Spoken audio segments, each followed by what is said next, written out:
Good morning everyone. Welcome to PW only IAS. दोस्तों, बात करें अगर हम द हिंदू के फ्रंट पेज की, तो यहाँ पर आप नोटिस कर सकते हो कि हमारे जो प्रधानमंत्री हैं मोदी जी, वो अगले महीने यानी कि 10 फरवरी और 11 फरवरी को फ्रांस पेरिस विजिट करने जा रहे हैं। दरअसल में क्या है ना कि जो आपका आर्टिफिशियल इंटेलिजेंस का समिट है फ्रांस के अंदर, वो ऑर्गेनाइज किया जा रहा है by French president Emmanuel Macron. और जब ये समिट होगा तो ऐसा बताया जा रहा है कि हमारे प्रधानमंत्री जी भी विजिट करेंगे। तो विजिट से पहले या फिर विजिट के दौरान ऐसा हो सकता है कि भारत और फ्रांस के बीच में जो डिफेंस डील है वो साइन हो। जैसे फॉर एग्जांपल, भारत को चाहिए 26 राफेल एम फाइटर जेट, ये चाहिए हमारे नेवी के एयरक्राफ्ट कैरियर्स के लिए। उसके साथ ही साथ हम चाहते हैं 3 और स्कॉर्पियन क्लास कन्वेंशनल सबमरीन्स। तो अगर ये भारत को मिलते हैं तो भारत के डेफिनेटली जो नेवल नीड्स हैं उनको बहुत अच्छे से हम पूरा कर पाएंगे। ऐसा बताया जा रहा है कि जो डील्स होंगी ना, लगभग $10 बिलियन के आसपास की हमें यहाँ पे देखने को मिल जाएंगी। तो ये सारे जो भी अब हमें डील्स करनी है उसके लिए हमें अप्रूवल चाहिए होगा कैबिनेट कमेटी ऑन सिक्योरिटी का। एक बार कैबिनेट कमेटी ऑन सिक्योरिटी इनके अप्रूवल दे देती है, फिर आने वाले महीनों में हम एक्सपेक्ट कर सकते हैं कि ये जो डील्स हैं ये फाइनली साइन होके हमारे पास फिर आने वाले ईयर्स के अंदर ये सारा सामान हमें यहाँ पे मिल जाएगा, जिससे हमारी कैपेबिलिटीज और भी कई गुना यहाँ पे इंक्रीज हो जाएंगी। राइट दोस्तों, डेट है आज की 6 जनवरी 2025 एंड आप सभी का स्वागत है आज के प्रीलिम बूस्टर न्यूज डिस्कशन में। दोस्तों, कुछ बच्चों को ना अक्सर पीडीएफ आपका एक्सेस करने में दिक्कत आती है, तो मैं उनको बता दूं कि आपको जो पीडीएफ होगी इस पर्टिकुलर वीडियो की, वो ऋषभ शर्मा सर पीडब्ल्यू इस पर्टिकुलर टेलीग्राम चैनल पे मिल जाएगी। Plus at the same time और भी जो इंपॉर्टेंट कंटेंट होता है विद रिगार्ड्स टू यूपीएससी, वो कंटेंट भी मैं आपके साथ इसी पर्टिकुलर टेलीग्राम चैनल पे शेयर कर देता हूँ। ठीक है, तो इसको आप डेफिनेटली ज्वाइन कर सकते हो। स्टार्ट करते हैं पहले टॉपिक के साथ, that is national sports award. हम यहाँ पे डिस्कस कर लेते हैं। देखो, ministry of youth affairs and sports के द्वारा ना अभी रिसेंटली क्या अनाउंस किए गए नेशनल स्पोर्ट्स अवार्ड्स। थोड़ा सा इसको अंडरस्टैंड करने की कोशिश करते हैं। ये हर साल स्पोर्ट्स के अंदर एक्सेल करने वाले लोगों को दिया जाता है और इनको दिया जाता है by president of India at the presidential palace. Right, अब टोटल ना 6 अलग अलग तरह के अवार्ड्स हैं जो कि नेशनल स्पोर्ट्स अवार्ड्स के अंतर्गत आते हैं। तो उन ऑल 6 को हम यहाँ पे अंडरस्टैंड करने की कोशिश कर लेते हैं। पहला जो है दैट इज मेजर ध्यानचंद खेल रत्न अवार्ड। देखो, एक्चुअल में ना 2021 से पहले इसका जो नाम था वो था राजीव गांधी खेल रत्न अवार्ड, बट 2021 में इसका नाम चेंज करके रख दिया गया मेजर ध्यानचंद खेल रत्न अवार्ड। ये इंडिया का हाईएस्ट सपोर्टिंग ऑनर आपको माना जाता है, जिसको एस्टेब्लिश किया था 1991 1992 के अंदर। ठीक है, उस समय जो नाम था ना वो राजीव गांधी जी के नाम पे था, बट 2021 में इसका नाम बदल के रख दिया गया। अब यहाँ पर ये जो अवार्ड होता है इसमें टोटल 25 लाख रुपए का यहाँ पे कैश प्राइज मिलता है। उसके साथ में आप नोटिस कर सकते हो कि जो पहली बार ये जो खेल रत्न अवार्ड मिला था वो मिला था विश्वनाथन आनंद जी को, जो कि चेस के अंदर आप जानते होंगे बहुत ही बड़े प्लेयर रहे हैं। उसके अलावा जो श्री गीत सेठी हैं, ठीक है, तो उनको भी जो उन्होंने डोमिनेट किया था बिलियर्ड्स को, उनको यहाँ पे सबसे पहला राजीव गांधी खेल रत्न अवार्ड मिला था। 2024 के अंदर यानी कि इस साल जो गुकेश हैं चेस के अंदर, Harmanpreet Singh hockey, Praveen Kumar para athletics और मनु भाकर जी, इनको यहाँ पे शूटिंग के अंदर यहाँ पे ये 2024 के विनर्स हैं। मनु भाकर जी के रिगार्डिंग थोड़ी कंट्रोवर्सी भी हुई थी, हमने उसको डिस्कस भी किया था, बट फाइनली यहाँ पर इनका नाम क्लियर हो गया है एंड फाइनली इनको यहाँ पे जो मेजर ध्यानचंद खेल रत्न अवार्ड है उससे यहाँ पे इनको सम्मानित किया जा रहा है। तो ये जो पर्टिकुलर अवार्ड होता है ये पिछले 4 साल के अंदर अगर किसी ने स्पोर्ट्स के अंदर बहुत ही कुछ एक्सेल किया होता है उसको ये अवार्ड मिलता है। उसके अलावा द्रोणाचार्य अवार्ड, ये आप समझ ही गए होंगे नाम से, जो अच्छे कोचेज होते हैं ना, जिन्होंने कोचिंग इंडस्ट्री के अंदर स्पोर्ट्स और गेम्स के अंदर काफी अच्छे अच्छे लोगों को कोच किया होता है, राइट, उनको यहाँ पे द्रोणाचार्य अवार्ड के नाम से दिया जाता है। बेसिकली जैसे आप जानते होंगे कि अर्जुन के गुरु कौन थे, वो द्रोणाचार्य ही थे, तो उन्हीं के नाम के ऊपर ये पर्टिकुलर अवार्ड यहाँ पे रखा गया है। इसमें एक द्रोणाचार्य जी का ब्रोंज स्टैचू, एक सर्टिफिकेट, एक कैश प्राइज आपको देखने को मिल जाएगा। और जो पहली महिला है जिनको द्रोणाचार्य अवार्ड दिया गया था वो एथलेटिक्स कोच रेणु कोहली जी थी। इसके अलावा अर्जुना अवार्ड आपको देखने को मिल जाएगा। ये भी पिछले 4 साल के अंदर किसी ने बहुत अच्छा कुछ परफॉर्म किया होता है, तो ये अर्जुना के नाम के ऊपर ही यहाँ पे अवार्ड दिया जाता है। यहाँ पर आप नोटिस कर सकते हो कि यहाँ पर एक अर्जुना जी का एक स्टैचूट होता है, उसके अलावा एक सर्टिफिकेट हो गया, एक कैश प्राइज आपको देखने को मिल जाएगा। ठीक है, जो पहला अर्जुना अवार्ड था वो इंडियन फुटबॉल ओलंपियन पीके बैनर्जी को यहाँ पे दिया गया था। एट द सेम टाइम एक होता है अर्जुना अवार्ड लाइफ टाइम। अगर किसी ने अपनी रिटायरमेंट के बाद भी स्पोर्ट्स को काफी अच्छे से प्रमोट किया है तो उनको यहाँ पे अर्जुना अवार्ड लाइफ टाइम दिया जाता है। जैसे फॉर एग्जाम्पल इस बार के जो विनर है वो श्री सुचा सिंह है एथलेटिक्स के अंदर एंड श्री मुरलीकांत राजाराम पेटकर हैं पैरा स्विमिंग के अंदर। इसके साथ ही साथ एक होता है मौलाना अबुल कलाम आजाद ट्रॉफी, जिसको माका ट्रॉफी के नाम से भी हम यहाँ पे जानते हैं। दोस्तों ये पता क्या होता है, ये किसी यूनिवर्सिटी ने, किसी इंस्टीट्यूशन ने बहुत बढ़िया परफॉर्मेंस किया होता है ना, उसको यहाँ पे दिया जाता है। जैसे चंडीगढ़ यूनिवर्सिटी आपको पता होगी, 2024 के विनर चंडीगढ़ यूनिवर्सिटी है, क्योंकि उन्होंने स्पोर्ट्स के अंदर काफी अच्छा काम किया है। उसके अलावा अगर मान लो कोई एनजीओ है, कोई और संस्था है जो कोई स्पोर्ट्स के अंदर कुछ अच्छा काम कर रही है, तो ऐसी ऑर्गेनाइजेशंस को, या फिर कोई लेट से स्पोर्ट्स कंट्रोल बोर्ड हो सकता है, कोई कॉर्पोरेट बॉडीज हो सकती हैं, उनको दिया जाता है राष्ट्रीय खेल प्रोत्साहन पुरस्कार। ठीक है, तो 2024 का जो विनर है that is physical education foundation of India. तो ये कुछ बातें थी नेशनल स्पोर्ट्स अवार्ड्स के बारे में जो आप सभी को पता होनी चाहिए। आगे बढ़ते हैं अगले टॉपिक पे, दैट इज HMPV को थोड़ा डिस्कस कर लेते हैं। HMPV stands for human Meta Numa virus. थोड़ा इसको HMPV को अंडरस्टैंड करने की कोशिश करते हैं। देखो 5 साल पहले भारत में क्या, चाइना में कोविड-19 पैंडेमिक आया था, फिर वहां से भारत और अलग अलग देशों में यहाँ पे फैला, है ना। तो यहाँ पर ना एक बहुत बड़ा कंसर्न आ गया है HMPV के बारे में। बहुत सारी चाइना से ऐसी पिक्चर्स आ रही हैं जो ये दिखा रही हैं कि चाइना के अंदर जो हॉस्पिटल्स हैं बहुत बड़े लेवल के ऊपर भर गए हैं, एंड उसका एक मेजर कारण है HMPV का यहाँ पर फैलना। देखो टेक्निकली अगर हम बात करें ना, HMPV कुछ नहीं है, बेसिकली वही पॉइंट है जैसा आपका कोल्ड होता है। ठीक है, जो आपके कहीं ना कहीं कोल्ड के साथ साथ लिंक जो आपके सिम्टम्स होते हैं ना कॉमन कोल्ड के साथ, कि आपको जुकाम होता है, आपका जो नाक है वो बहता रहता है ना, और आपका जो गला है वो थोड़ा सा खराब हो जाता है, आपका थ्रोट हो गया, है ना, आपको फीवर आ जाता है। Plus at the same time जब आप सांस लेते हो ना, तो सांस लेने में बड़ी दिक्कत आती है, आपकी चेस्ट ऐसे ना बड़ी थकी थकी सी फील होती है, राइट। तो ये सब जो सिम्टम्स होते हैं, यही सेम सिम्टम हमें HMPV के केस में भी देखने को मिल जाएंगे। तो HMPV की अगर हम बात करें तो ये एक रेस्पिरेटरी ट्रैक्ट वायरस है, आपका न्यूमोविरिडी फैमिली से जो बिलोंग करता है। इवन अगर हम बात करें आपके मीजल्स की, मम्प्स की, या रेस्पिरेटरी सिंक्टिकल आपके जो वायरस हैं, ये सारे भी इसी पर्टिकुलर वायरस फैमिली के आपको बिलोंग होते हुए देखने को मिल जाएंगे। कुछ और बातों की मैं आपको समझाने की कोशिश करूं, तो पहली बात आपको ध्यान में रखनी है, ये कोई नया वायरस नहीं है। इसको 2001 में ऑलरेडी आइडेंटिफाई कर लिया गया था बाय द साइंटिस्ट, जो आप यहाँ पे नोटिस कर पाओगे, बर्नाडेट, जो कि नीदरलैंड से बिलोंग करते हैं। उन्होंने यहाँ पे 28 यंग चिल्ड्रन के अंदर यहाँ पे पहली बार इसको वायरस को 2001 में ही आइडेंटिफाई कर लिया गया था। अब इंपॉर्टेंट बात आपको ध्यान में ये रखनी है कि अगर हम बात करें ना, तो आज के समय के ऊपर भी कोई वैक्सीन इसकी अवेलेबल नहीं है, एंड ना ही कोई एंटीवायरल हमारे पास प्रॉपर थेरेपी है इसको यहाँ पे ट्रीट करने के लिए। इवन एंटीबायोटिक्स इसके लिए वर्क नहीं करेंगी, क्योंकि ये एक वायरल चीज है। अब आज के समय के ऊपर क्या हो रहा है ना, चाइना के अगर हम नदन साइड की बात करें, यहाँ पर मोस्टली हमें यहाँ पे ज्यादातर केसेस आपको HMPV के आपको देखने को मिल जाएंगे, स्पेशली अगर हम बात करें ना बीजिंग वाला जो एरिया है। अब कुछ और आप नोटिस कर पाओगे, वैसे तो ये सब में ही फैलता है, एक बच्चे के अंदर ही फैलता है, अडल्ट के अंदर ही फैलता है, जो आपके बुजुर्ग होते हैं उनके अंदर ही फैलता है, पर मेजर जो इम्पैक्ट ये करता है ये बच्चों को और बुजुर्गों को ज्यादा इम्पैक्ट करता है, एंड खासकर उन लोगों को ज्यादा इम्पैक्ट करता है जिनका जो इम्यून सिस्टम होता है ना वो थोड़ा सा वीक होता है, राइट।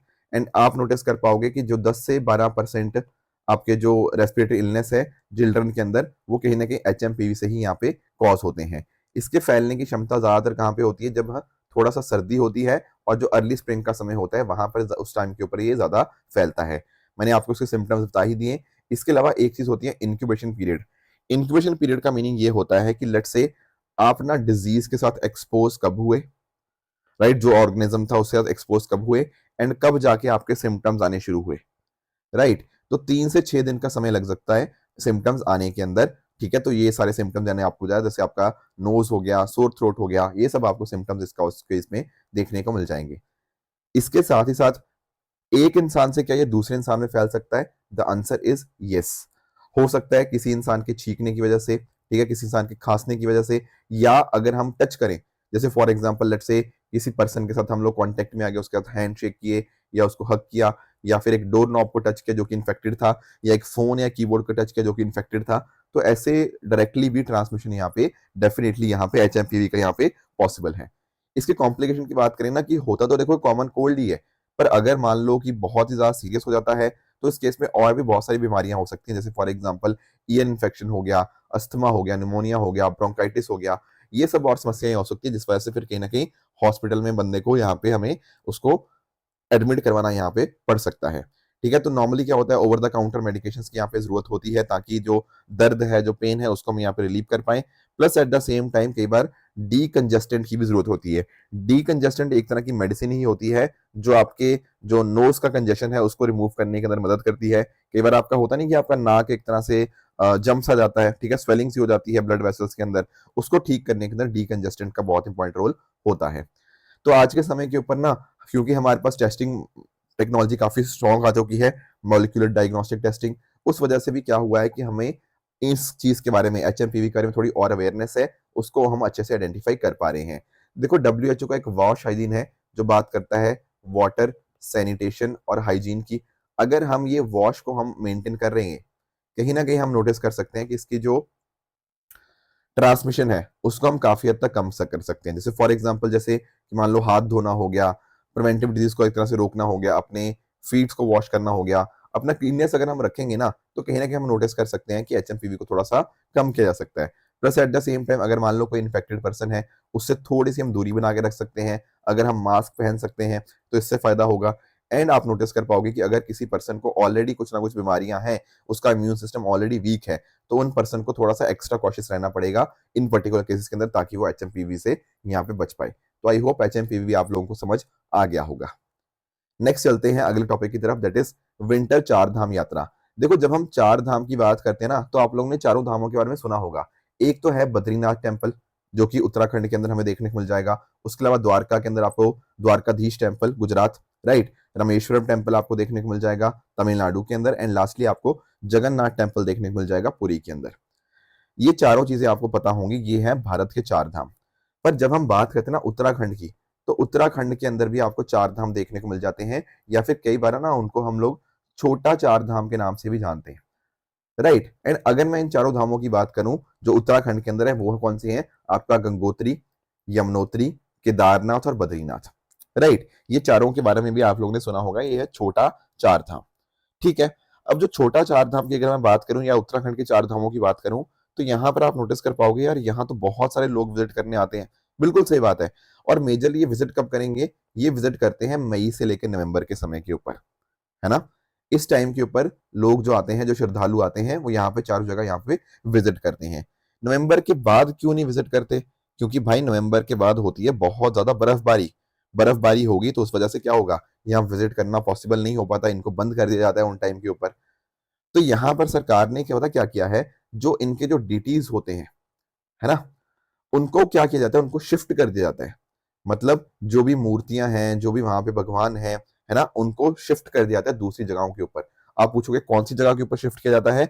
देखो, ये यहाँ पर ना उत्तराखंड के अंदर ही अलग अलग यहाँ पे जगहें बना दी गई हैं। जैसे फॉर एग्जाम्पल अगर हम बात करें, जो गंगोत्री है ना, Gangotri, right, it was very very important, ठीक है। गंगोत्री को जो यहाँ पे शिफ्ट किया जाता है, जो विंटर सीट है ना, दैट इज इन मुखबा, ठीक है। ये उत्तरकाशी में आपको देखने को मिल जाएगी।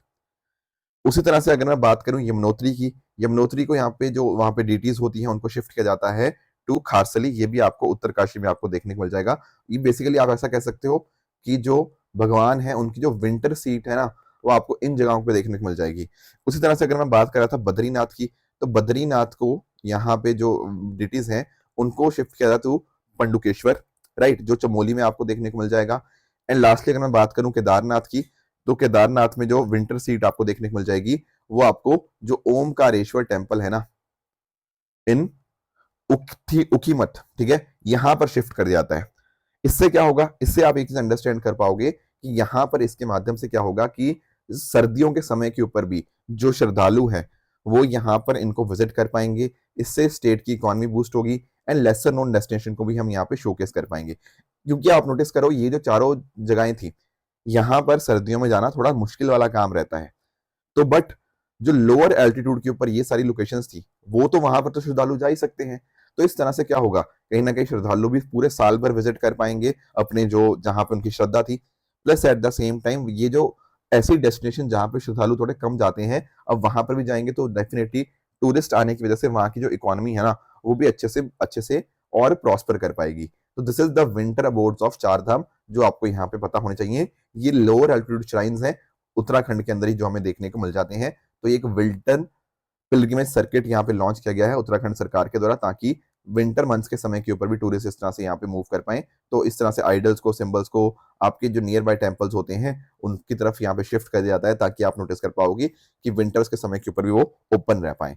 तो ऐसा देखा गया कि इसको 8 दिसंबर को लॉन्च किया गया था, and by 30th of December notice किया गया कि 15,000 से भी ज्यादा जो पिलग्रिम्स थे, उन्होंने यहाँ पे विंटर चार धाम यात्रा के माध्यम से जो अपने भगवान है, ठीक है, जो बेसिकली जो अलग अलग एरियाज है वहां पे उन्होंने विजिट किया। तो ये है विंटर चार धाम यात्रा। आई होप ये बात आप अंडरस्टैंड कर गए होंगे। अगले टॉपिक पे आते हैं, प्रोजेक्ट विस्तार। विस्तार की जब हम बात करते हैं ना, it stands for virtually integrated system to access agriculture resources. तो आईआईटी मद्रास और ministry of agriculture and farmer welfare ने आपस में एमओयू साइन किया है प्रोजेक्ट विस्तार के लिए। विस्तार का देखो फुल फॉर्म तो आपने पढ़ ली। पॉइंट क्या है इस चीज का? देखो पॉइंट इस चीज का ये है कि आज के समय के ऊपर ना हम बात करते हैं बहुत सारी अलग अलग एग्रीकल्चर टेक्नोलॉजीज की, है ना, कि एग्रीकल्चर के अंदर हम एआई का इस्तेमाल करेंगे, हम आईओटी का इस्तेमाल करेंगे, हम बहुत सारी चीजों का इस्तेमाल कर रहे हैं एग्रीकल्चर के अंदर।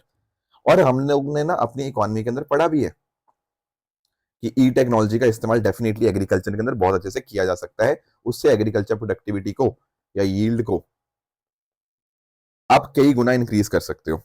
ठीक है, अब ये जो सारा का सारा डेटा था ना, वो प्रोजेक्ट विस्तार के माध्यम से क्या हुआ, एक पोर्टल के ऊपर हमने डाल दिया, एक प्लेटफॉर्म के ऊपर डाल दिया। तो बहुत सारे जो एग्रीकल्चर स्टार्टअप्स थे वो यहां पर इनके साथ लिस्ट हो चुके हैं। अब किसान पता क्या कर सकते हैं, किसान जो भी आपके innovative solutions in particular agri startups के द्वारा यहाँ पे प्रोवाइड किए गए हैं, उन एग्रीकल्चर स्टार्टअप्स के साथ डायरेक्टली कनेक्ट कर पाएंगे।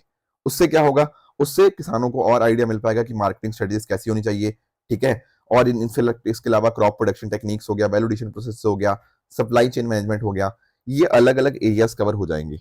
तो किसानों को फायदा क्या होगा, किसानों को फायदा ये होगा कि वो आपके जो स्टार्टअप्स हैं उनके साथ डायरेक्टली कनेक्ट कर सकते हैं, स्टार्टअप्स भी इस तरह से किसानों के साथ कनेक्ट कर सकते हैं। तो दोनों को यहाँ पे फायदा होगा। इसके साथ ही साथ हमारे जो किसान हैं उनको प्रॉपर डेटा मिल पाएगा इसी पर्टिकुलर प्लेटफॉर्म के माध्यम से, जिसको उनकी डिसीजन मेकिंग के अंदर बहुत ज्यादा मदद करेगा। इसके साथ ही साथ आप अंडरस्टैंड कर पाओगे कि किसान किस तरह से सस्टेनेबल एग्रीकल्चर प्रैक्टिस को अडॉप्ट कर सकते हैं, ये जानकारी भी किसानों तक यहाँ पे प्रोवाइड करी जा पाएगी। इसके अलावा इस पर्टिकुलर प्लेटफॉर्म से ना जो भी गवर्नमेंट स्कीम्स रन हो रही हैं एग्रीकल्चर सेक्टर के अंदर, तो किसान उन पर्टिकुलर स्कीम्स के बारे में जो जानकारी है वो भी इस प्लेटफॉर्म के माध्यम से एक्सेस कर सकते हैं। तो ये है आपका प्रोजेक्ट विस्तार। एंड रिसेंटली अभी एमओयू साइन हुआ है, that is between IIT Madras and ministry of agriculture and farmer welfare. अगले टॉपिक पे आते हैं, that is revision of current series of wholesale price index. देखो आप लोगों ने ना डब्ल्यूपीआई सीपीआई इनके बारे में पढ़ा होगा। अब होता पता क्या है, अब अगर आप नोटिस कर पाओगे डब्ल्यूपीआई होलसेल प्राइस इंडेक्स, उसका बेस ईयर कितना अभी चल रहा है 2011-12। अब यहाँ पर सरकार इसको यहाँ पे शिफ्ट करने की, इसको यहाँ पे बेस को रिवाइज करने की कोशिश कर रही है टू 2022-23। उसी के लिए एक पैनल बनाया गया है और इस पैनल को हेड करेंगे कौन, नीति आयोग के जो मेंबर हैं रमेश चंद जी। थोड़ा सा हम इसको पहले डब्ल्यूपीआई को अंडरस्टैंड करने की कोशिश करते हैं। देखो अगर आप होलसेल लेवल के ऊपर प्राइजेस में क्या क्या चेंजेस आए उसको अंडरस्टैंड करने की कोशिश कर रहे हो ना, तो that is wholesale price index. आप लोग एक चेन को जानते होंगे, जैसे फॉर एग्जांपल एक मैन्युफैक्चरर होता है, एक होलसेलर होता है, रिटेलर होता है, कंज्यूमर होता है। तो अगर आप होलसेल लेवल के ऊपर प्राइजेस को देखने की कोशिश कर रहे हो कि उसमें क्या क्या बदलाव आया, तो वो बोलते हैं उसको हम होलसेल प्राइस इंडेक्स। इंपॉर्टेंट बात आपको ध्यान में ये रखनी है कि जब आप होलसेल प्राइस इंडेक्स को देखते हो, आप सिर्फ और सिर्फ गुड्स को देखते हो, एंड जो सर्विसेज होती हैं वो यहाँ पे नहीं देखी जाती। एंड होलसेल लेवल के ऊपर क्या होता है, जो चीजें हैं ना वो बल्क में बेची जाती हैं। तो अगर आप ऑर्गेनाइजेशंस के बीच में कैसे वो बल्क में सोल्ड हो रही हैं या ट्रेड हो रही हैं उसको आप देखोगे, कंज्यूमर वाला इफेक्ट यहाँ पे नहीं देखोगे। कंज्यूमर वाला इफेक्ट तो आपका सीपीआई में देखा जाएगा, कंज्यूमर प्राइस इंडेक्स के अंदर। अब इंपॉर्टेंट बात आपको ध्यान में ये रखनी है कि ये पब्लिश किया जाता है by office of economic adviser, जो कि आता है department of industry of internal trade के अंदर, that is under the ministry of commerce industry. ये यहाँ पर होलसेल प्राइस इंडेक्स को यहाँ पे रिलीज करता है। अभी करंटली इसका बेस ईयर 2011-12 है, केवल और केवल गुड्स को कवर करता है, सर्विसेज को कवर नहीं करता। ठीक है, यहाँ पे टैक्सेस इंक्लूड नहीं होते हैं, ठीक है, और बाकी चीजें भी आप नोटिस कर सकते हो।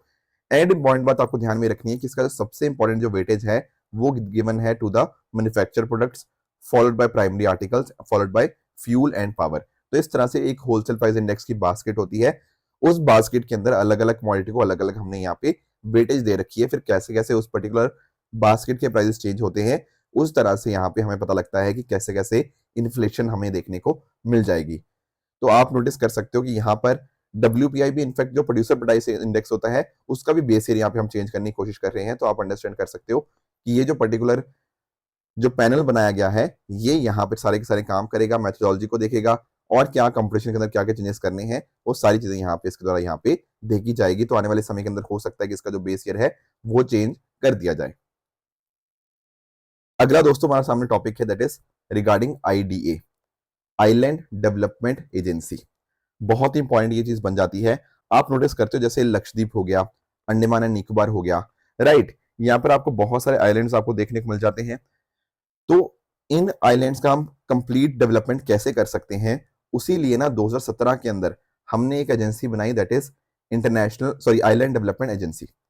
ये बनाई गई under ministry of home affairs, ताकि पूरे ढंग से अच्छे से होलिस्टिक डेवलपमेंट हो पाए हमारे आइलैंड्स का। इंपॉर्टेंट बात आपको ध्यान में ये रखनी है कि हमारे जो मिनिस्टर ऑफ होम अफेयर्स होते हैं ना, वो इसके यहाँ पे चेयरमैन होते हैं, एंड जो नीति आयोग के सीईओ होते हैं वो यहाँ पर इसके आपको कन्वीनर देखने को मिल जाएंगे। तो आप अंडरस्टैंड करो कि यार हम ना आइलैंड्स के अंदर टूरिज्म तो डेवलप करना ही चाहते हैं, but at the same time हमें ट्राइबल्स का भी ध्यान रखना है, हमें वहाँ के एनवायरमेंट का भी ध्यान रखना है। तो इसी वजह से ये जो आईडी बनाई गई है ना, इसके अंदर टूरिज्म सेक्रेटरी होते हैं, ट्राइबल अफेयर्स के secretary, environment secretary, home affairs के सेक्रेटरी, एंड साथ साथ आपके जो कैबिनेट सेक्रेटरी इसके मेंबर आपको देखने को मिल जाते हैं कि कैसे आइलैंड्स का हम यहाँ पे अच्छे से डेवलपमेंट कर सकते हैं। एंड डेफिनेटली नीति आयोग का भी बहुत इंपॉर्टेंट यहाँ पे रोल बन जाता है। तो अभी रिसेंटली इसकी 7th मीटिंग हुई न्यू दिल्ली के अंदर, इसलिए यहाँ पे न्यूज में आ चुका था, बट आई होप आपको आईडीए के बारे में अंडरस्टैंडिंग लग गई होगी। अब दोस्तों चल लेते हैं अपने क्वेश्चंस की तरफ। 3 क्वेश्चन आज के लिए आपका होमवर्क रहेगा। पहला क्वेश्चन नंबर 1 है, this is regarding the Wolbachia method. Question number 2 आपके सामने है विद रिगार्ड्स टू आपका green hydrogen, and question number 3 है आपके कुछ रीजंस इन न्यूज है एंड किस वजह से न्यूज में थे। ये तीनों क्वेश्चंस का आंसर आप मुझे कमेंट्स में बता सकते हो। सैटरडे मैंने आपको जो होमवर्क दिया था उसके अगर मैं बात करूं ना, तो एक क्वेश्चन मैंने दिया था चार्टर एक्ट ऑफ 1813 के अंदर।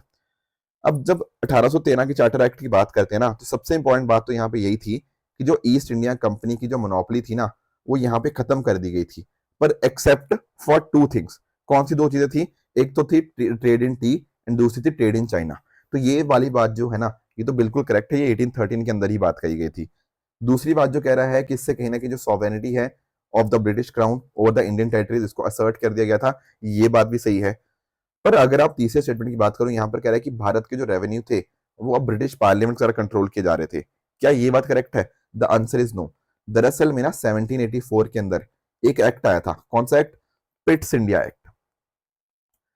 इस पर्टिकुलर एक्ट के माध्यम से ये बात बोली गई थी कि जो भारत के रेवेन्यूज होंगे वो अब ब्रिटिश पार्लियामेंट द्वारा कंट्रोल होंगे। इसीलिए थर्ड आपका गलत हो जाएगा, पहले तो सही थे, तो इसलिए option number A 1 and 2 only will be the right answer. दूसरा मैंने आपसे सवाल पूछा था सोशल कॉस्ट ऑफ कार्बन के बारे में।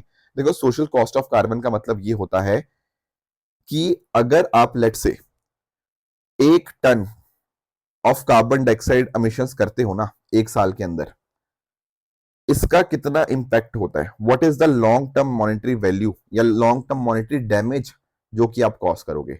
मैं आपको एग्जांपल समझाता हूं। जैसे भारत की अगर हम बात करें ना, भारत का सोशल कॉस्ट ऑफ कार्बन लगभग $86 पर टन ऑफ कार्बन डाइऑक्साइड है।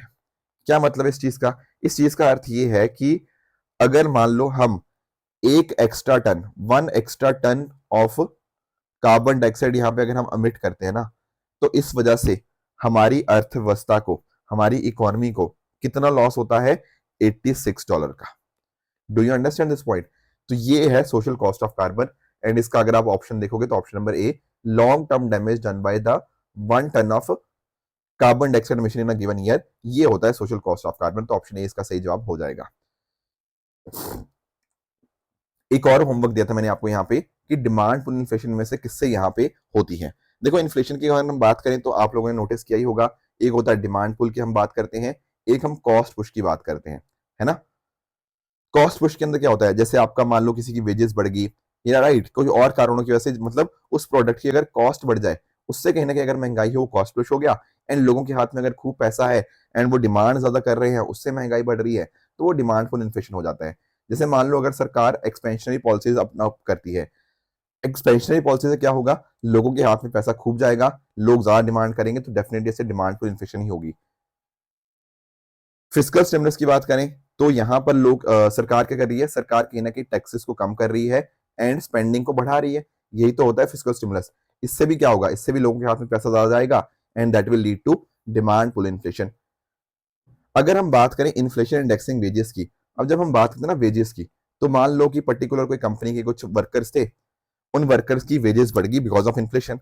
तो क्या हुआ? इससे कहीं ना कहीं उस पर्टिकुलर चीज की कॉस्ट इंक्रीज हुई है। तो दरअसल में ये डिमांड पुल नहीं, ये एक कॉस्ट पुश इन्फ्लेशन है।